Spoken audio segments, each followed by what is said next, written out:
herbes folles, elles nous renversent, les herbes folles. Je voulais vous inviter à en faire une espèce protégée, afin que leur folie puisse à jamais perdurer. Bonjour à tous et bienvenue dans le podcast Paroles d'herbes folles, créé pour mettre en lumière les professionnels normands du monde des plantes médicinales et des plantes sauvages. Si tu n'habites pas en Normandie, je t'invite tout de même à continuer d'écouter, car il s'agit d'abord de donner la parole à des hommes et des femmes passionnés et passionnants. Je m'appelle Nadège Locoge et suis en formation à l'École lyonnaise des plantes médicinales pour me reconvertir dans ce domaine. Créatrice du podcast Paroles d'herbes folles.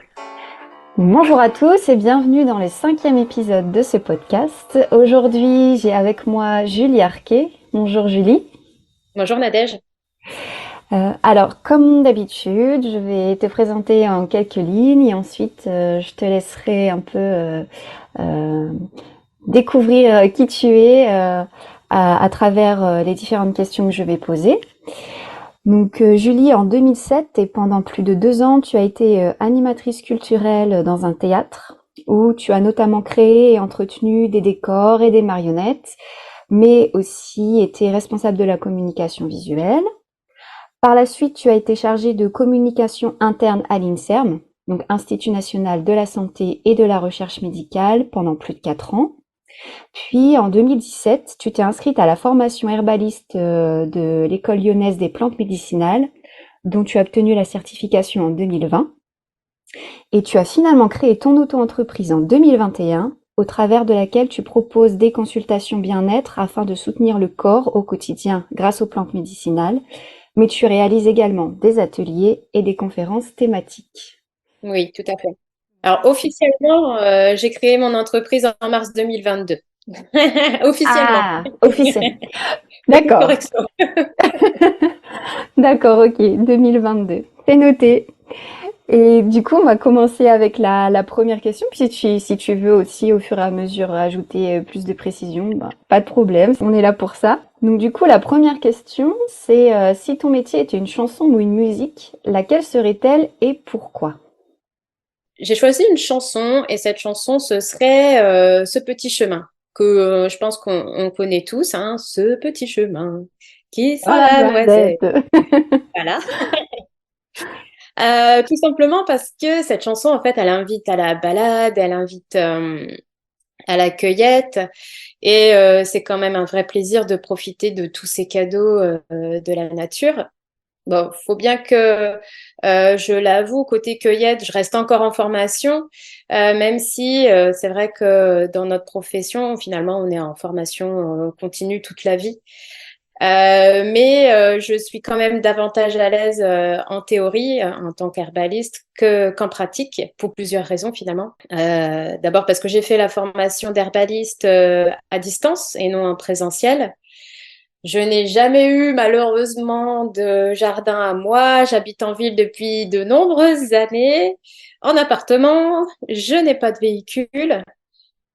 Donc là actuellement, j'ai 4 jardinières qui me permettent d'accéder à un petit peu de verdure quand même.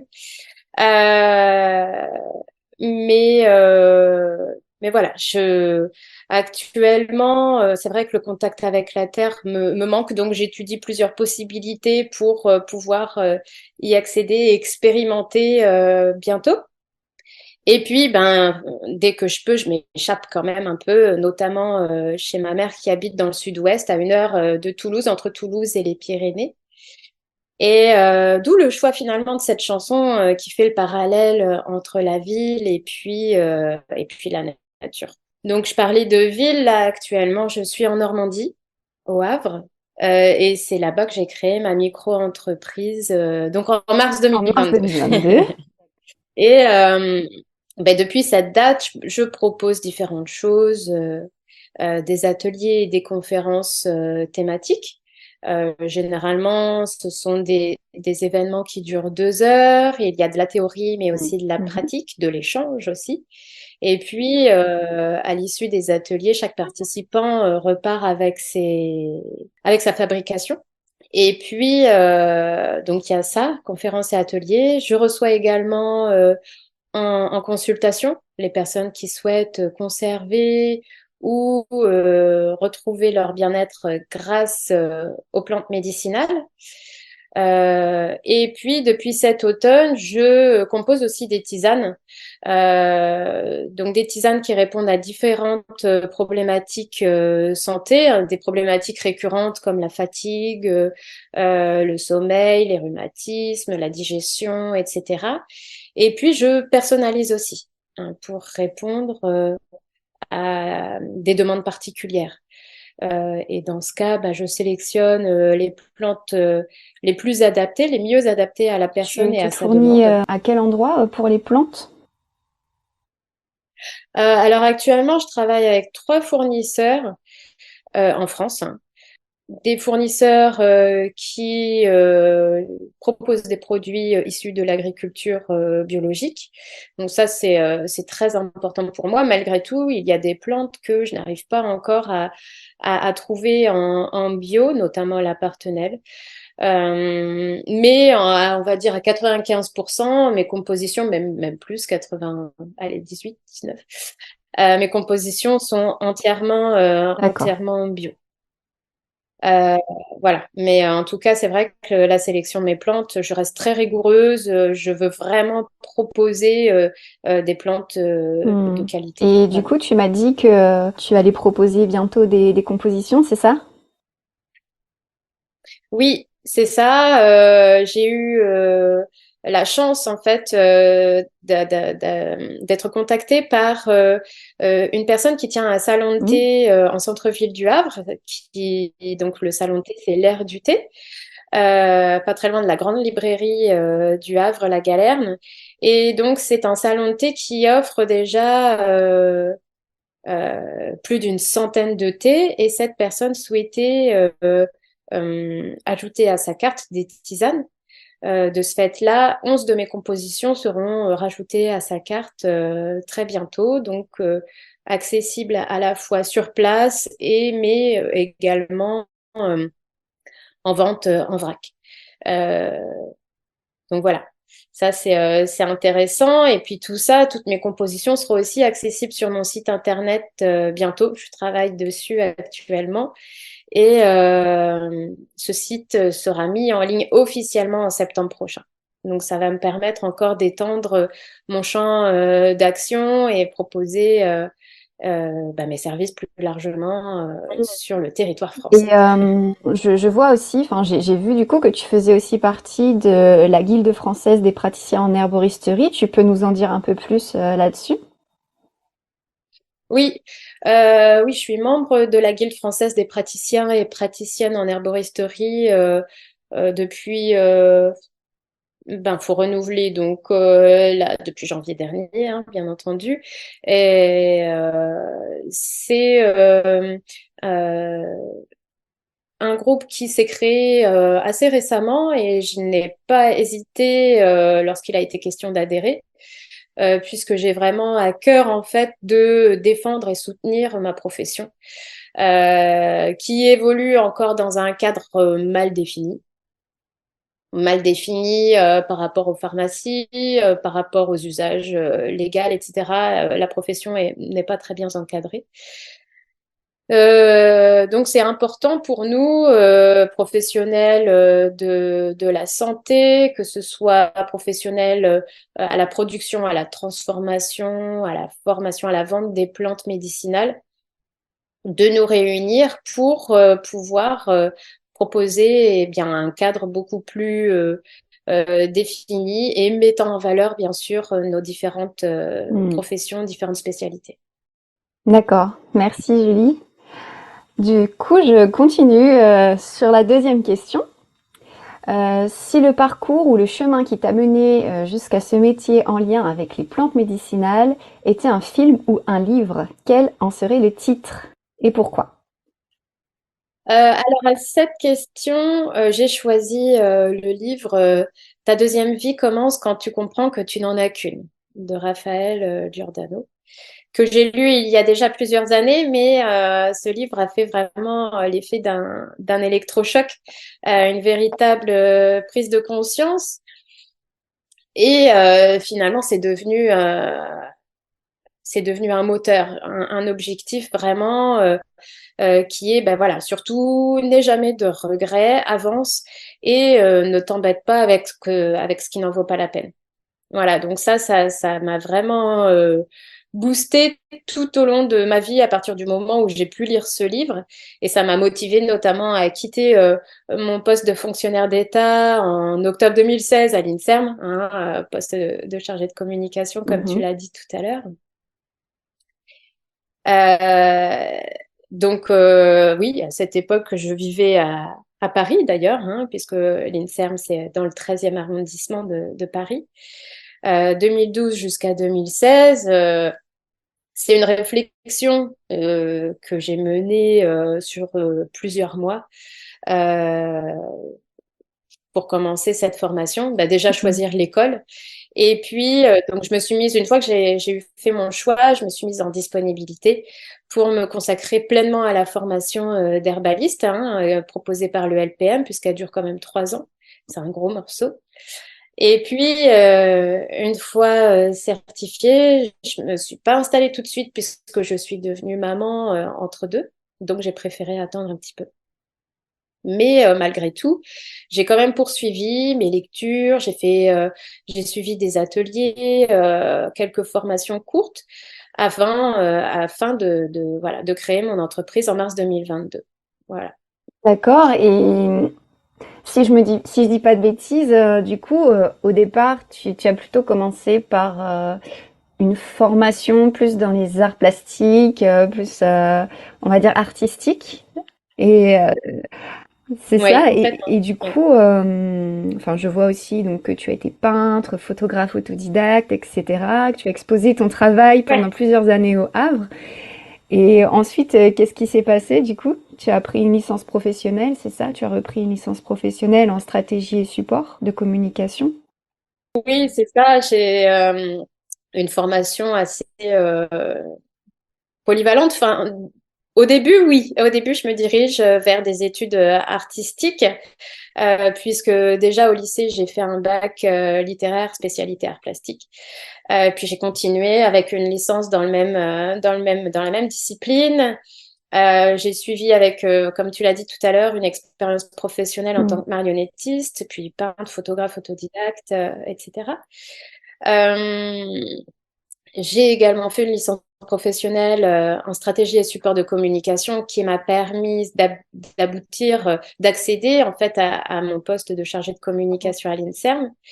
Donc voilà, c'est un parcours, un CV un peu hétéroclite, mais, euh, mais c'est ce qui fait ma richesse aussi, j'ai envie de dire, je me lance des fleurs, T'as raison. ça fait pas de mal. On m'a dit quelquefois que j'avais déjà eu plusieurs vies dans cette même vie. Et effectivement, j'ai j'ai pas mal voyagé. J'habitais dans plusieurs villes, hein, Le Havre, Amiens, Paris, New York. J'ai occupé différents emplois, mais ça montre que je n'ai pas peur du changement. Et puis, comme je l'ai dit tout à l'heure, je vais absolument avoir aucun regret. Donc, j'y vais, j'avance. Mmh.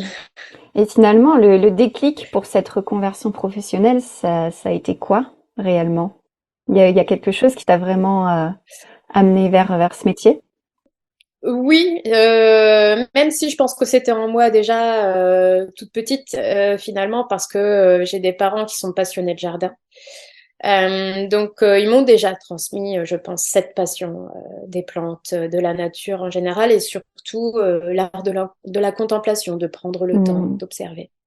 Mais finalement, tout ça, tous ces éléments, je les ai mis de côté pendant de nombreuses années, hein. Je me suis consacrée aux arts, ce qui est une autre passion hein, que je ne mets pas de côté hein, à l'heure actuelle.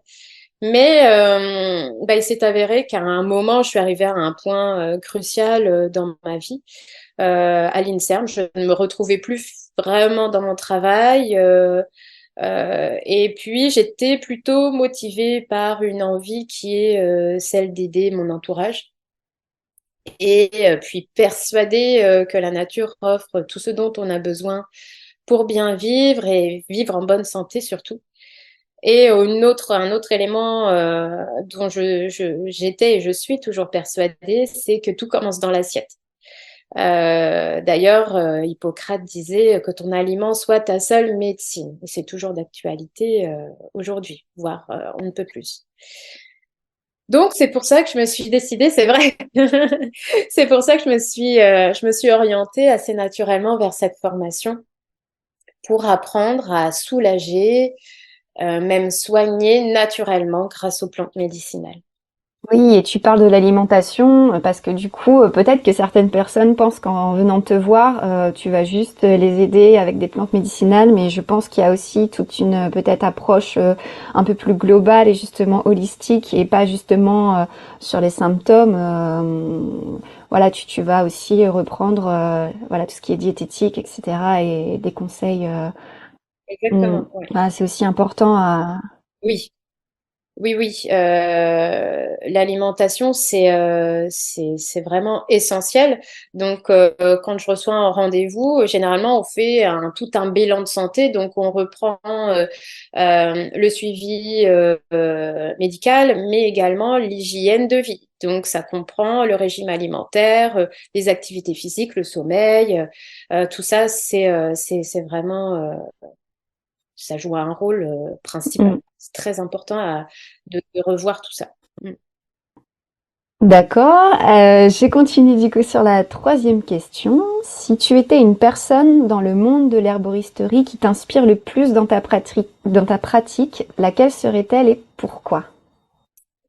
Euh, eh bien, comme je te l'ai dit précédemment, hein, j'ai écouté l'interview de Marie-Laure Gianetti et elle parlait de Christophe Bernard. Et pour le coup, je vais en parler de nouveau Il a du succès. parce que oui, énormément. Ouais. Écoute, il le mérite parce que pour ma part, il m'accompagne quasiment tous les jours. Hein. Je consulte son site internet, j'ai ses écrits et puis il fait partie des personnes devant lesquelles je suis vraiment en admiration parce que ils livrent avec simplicité leurs connaissances, ils transmettent tout le fruit de leurs recherches, ils transmettent leur passion et leur bienveillance. Et ça, c'est un vrai plaisir. Euh, et puis, il y a aussi toutes ces personnes qui maîtrisent parfaitement toutes les fabrications à base de plantes médicinales, les remèdes, les cosmétiques à base de plantes. Et je pense notamment à Sandrine Bazot que j'ai eu la chance de rencontrer au sein de l'école lyonnaise des plantes médicinales. Et voilà, toutes ces personnes-là, c'est extraordinaire tout ce qu'elles arrivent à faire. Donc, euh, donc voilà. Et, euh, et j'aimerais réussir moi aussi à transmettre tout ça. Enfin, c'est un peu déjà ce que je fais, même si voilà, je n'ai pas la prétention de tout connaître, mais je suis dans tous les cas ravie de partager au sein des ateliers et des conférences tout voilà, transmettre tout ce que je peux en tout cas. Mm. Euh, Ouais. ces moments-là sont vraiment des moments de partage. C'est vraiment enrichissant, très enrichissant. Oui, oui, oui. Et du coup, est-ce que tu as pu rencontrer Christophe Bernard, qui est aussi professeur à l'École lyonnaise des plantes médicinales? Non? D'accord. Et non, Ah, non, non, pas pour le pas moment, mais peut-être. j'y compte Ouais, bien. Écoute, un jour. d'accord. Donc, je continue avec la quatrième question. Si tu étais une plante médicinale ou une plante sauvage, laquelle serait-elle et pourquoi? Et comment est-ce que tu l'utilises également? Ok. Euh, alors, mais comme tous les herbalistes, je pense qu'on a tous des affinités avec certaines plantes. Moi, j'en ai plusieurs hein, qui me passionnent, notamment tout ce qui va être cassis, ortie, artichaut, matricaire, plantain, etc. C'est vrai que c'est difficile d'en sélectionner une Oui. seule. Et du coup, tu es d'accord Oui, avec oui. moi. Hein. J'ai dû voilà, en choisir une et j'ai choisi la pâquerette. Tout simplement, justement, pour sa simplicité et son efficacité. Parce qu'on a tendance à la négliger et toutes ces plantes, finalement, comme l'ortie, le pissenlit, le plantain, etc., ce sont des plantes communes qu'on a vraiment tendance à négliger, on passe à côté. Et en fait, moi, j'aime les mettre au devant de la scène parce que elles sont riches en bienfaits thérapeutiques et puis faciles d'accès. En fait, tout le monde peut y accéder. Elles poussent partout, pour certaines toute l'année. En tout cas, la pâquerette, elle est présente toute Mm. l'année. Euh, donc, ce ne sont pas que des mauvaises herbes. Ce ne sont pas des mauvaises herbes tout court. Du tout, ce sont des vrais trésors de la nature. Donc voilà, ouais, vraiment, la pâquerette, je voulais la mettre en valeur là parce que elle était plus utilisée avant, Mm. notamment en interne, et c'est vrai qu'à l'heure actuelle, on l'utilise plutôt en externe. En interne, elle était utilisée donc sous forme d'infusion, fleurs et feuilles, hein, pour ses vertus anti-inflammatoires, diurétiques, dépuratives, etc. Aussi en teinture, comme désinfectante. Mais voilà, aujourd'hui, c'est vrai qu'elle est plus utilisée sous forme de macérat huileux. Et je fais ma petite cueillette chaque année et ma fabrication de macérat huileux que j'utilise pour mes proches et moi-même. Donc généralement, je le fais lors de la première floraison, hein, autour de Pâques, hein, pour raisonner avec le nom Mm. de la fleur, hein, la Mm. pâquerette est en fleur à cette période-là. Donc je cueille les fleurs en fin de matinée, ensoleillée si possible. Je laisse préfaner 1 à 2 heures, je mets en boucau et je tasse et recouvre généralement d'huile d'olive. Et puis voilà, le tour est joué. On peut commencer la macération à l'abri de la lumière pendant 21 jours minimum, en remuant de temps en temps. Et voilà, après, une fois que c'est filtré, ça peut être utilisé donc en application externe, hein, en soins quotidiens pour affermir la peau, le buste notamment. Et puis, en cas de choc, contusion, entorse, puisque un autre nom qu'on peut donner à la pâquerette, c'est la petite arnica, hein, puisqu'on retrouve quasiment les mêmes propriétés. Oui. Et puis, on parlait d'assiette tout à l'heure, faut pas oublier que la pâquerette est également comestible. On peut ajouter que ce soit les fleurs, les feuilles dans une salade. Ça donne de la couleur, ça fait de jolies assiettes et puis en plus, ça facilite la digestion. Donc, impeccable. C'est ça, ne pas hésiter à consommer et utiliser la pâquerette. Et comme tu disais, du coup, par rapport à l'arnica, hein, l'arnica qui est peut-être en train de disparaître petit à petit parce que justement on l'a un peu surexploité. Donc ça peut être aussi Ouais, intéressant d'utiliser la pâquerette et surtout que la pâquerette, elle a pas toutes les contre-indications.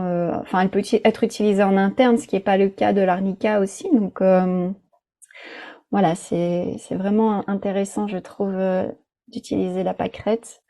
Et je continue du coup avec la dernière question. Donc, si tu avais un message concernant ton métier que tu aimerais transmettre aux personnes qui nous écoutent aujourd'hui, qu'est-ce que tu voudrais leur dire?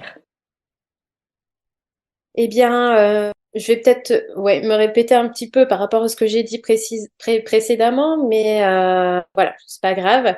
Une chose que j'aimerais transmettre à tout prix, c'est que la nature nous offre en fait tout ce dont on a besoin. Et il me semble nécessaire à l'heure actuelle de revenir aux bases, à l'essentiel, à la nature, l'accueillir avec amour, avec respect. On a tendance à passer un peu trop à côté à l'heure actuelle. Et mon souhait, c'est aussi de revenir à certaines valeurs, la simplicité, la lenteur, lenteur qui est notamment mise en valeur pour la préparation des infusions. Et la lenteur, c'est vraiment pas du tout au goût du jour. Donc vraiment revenir à tous ces éléments-là, ça me semble une très très bonne chose. Suivre le rythme des saisons, tout ça, ça me semble essentiel. Et puis, une chose aussi à faire, à ne pas oublier, c'est d'écouter notre corps. Le corps qui a beaucoup de choses à nous dire, et là aussi, on a tendance à passer à côté, à négliger. Donc, s'écouter déjà, c'est une façon de se guérir, en fait. Mhm. De prendre en compte tout ce qu'il nous dit et y répondre de façon adaptée, soit avec les plantes, soit avec une alimentation adaptée. Il y a plein d'outils qui se proposent à nous. Voilà ce que j'aimerais dire pour terminer. Très bien, ben, merci beaucoup. C'est une belle conclusion, je trouve. Merci. Eh bien, on arrive déjà du coup à la fin de cet épisode. Donc, je vous dis merci à tous d'avoir été avec nous aujourd'hui et à bientôt pour le prochain épisode. Merci à tous. Cet épisode est terminé. Si tu as aimé, n'hésite pas à le partager ou à t'abonner. Tu peux aussi me retrouver sur différents réseaux sociaux comme mes pages Facebook et Instagram, le murmure des herbes sauvages. Toutes les infos en lien dans la description.